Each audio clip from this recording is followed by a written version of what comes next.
Hi friends, welcome back our channel. ఇవాల్టి రెసిపీలో ఎంతో టేస్టీగా స్పైసీగా ఉండే చికెన్ పికిల్ని ఈజీగా ఎలా ప్రిపేర్ చేసుకోవచ్చో ఇప్పుడు చూపిస్తాను. ఇది రిక్వెస్టెడ్ వీడియో అండి. ఒక సబ్స్క్రైబర్ అడిగారు చికెన్ పికిల్ని ప్రిపేర్ చేసి చూపించమని. సో ఈరోజు నేను ఈ వీడియో చేస్తున్నాను. ఈ రెసిపీని చూడబోయే ముందు నాదొక స్మాల్ రిక్వెస్ట్ అండి. ఫస్ట్ టైం మన ఛానల్ని చూస్తున్నట్టయితే కింద రెడ్ కలర్లో సబ్స్క్రైబ్ అనే బటన్ ఉంటుంది, దాన్ని ప్రెస్ చేయండి. పక్కనే బెల్ ఐకాన్ వస్తుంది, దాన్ని యాక్టివేట్ చేసుకోండి. అలా చేయడం ద్వారా నేను చేసే ప్రతి వీడియో ఈజీగా మీకు నోటిఫికేషన్ వస్తుంది. ఇప్పుడైతే రెసిపీ చూద్దాం. దీనికోసం 1/2 kg బోన్లెస్ చికెన్ తీసుకొని ఇలా చిన్న చిన్న పీసెస్గా కట్ చేసుకోవాలి. ఇందులోకి కొద్దిగా వెనిగర్ కానీ లేదంటే సాల్ట్ కానీ వేసుకొని ఒక 2 times బాగా వాష్ చేసుకొని ఇలా ఒక బౌల్లోకి తీసుకోవాలి. ఇప్పుడు ఇందులోకి 1 స్పూన్ సాల్ట్, 1/2 స్పూన్ పసుపు వేసుకొని ఈ చికెన్ ముక్కలకి పట్టేలాగా బాగా కలుపుకొని ఒక 10 minutes వరకు మ్యాగ్నేట్ చేసుకోవాలి. ఆ తర్వాత ఇప్పుడు స్టవ్ మీద కడాయి పెట్టుకొని అందులోకి 1 cup ఆయిల్ వేసుకోవాలి. ఆయిల్ వేసుకొని మనం ముందుగా మ్యాగ్నేట్ చేసి పెట్టుకున్న చికెన్లో కొంత చికెన్ వేసి డీప్ ఫ్రై చేసుకోవాలి. అంత ఒకేసారి వేస్తే ఫ్రై అవ్వవు. ఇలా కొద్ది కొద్దిగా వేసుకుంటూ ఫ్రై చేసుకోవాలి.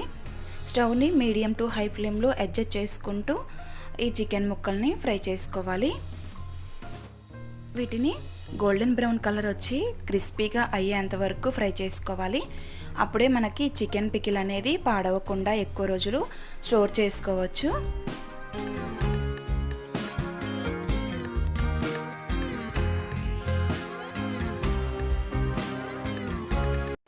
ఇవి క్రిస్పీగా ఫ్రై అవ్వడానికి కొంచెం టైం పడుతుంది. సో నిదానంగా వీటిని ఫ్రై చేసుకోవాలి.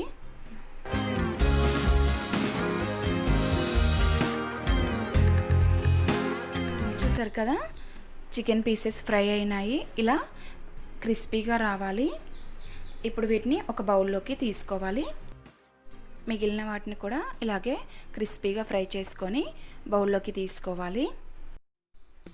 ఇప్పుడు స్టవ్ సిమ్లో పెట్టుకొని అదే కడాయిలో 1 టేబుల్ స్పూన్ అల్లం వెల్లుల్లి పేస్ట్ వేసుకొని అది పచ్చివాసన పోయే వరకు ఫ్రై చేసుకోవాలి.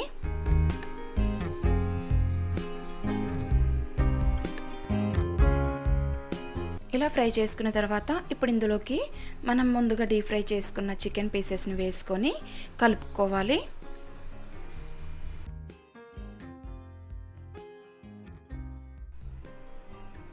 ఇలా కలుపుకున్న తర్వాత ఇందులోకి 1/2 కప్పు సాల్ట్, 1/2 కప్పు కారం వేసుకొని ఒకసారి కలుపుకోవాలి.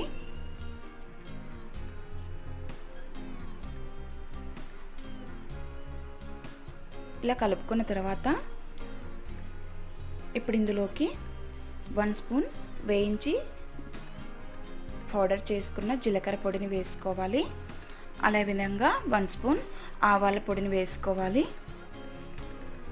అలాగే 1 స్పూన్ ధనియాల పొడి, 1 స్పూన్ గరం మసాలా వేసుకొని ఇవి మొత్తం కూడా చికెన్కి పట్టేలాగా బాగా కలుపుకోవాలి.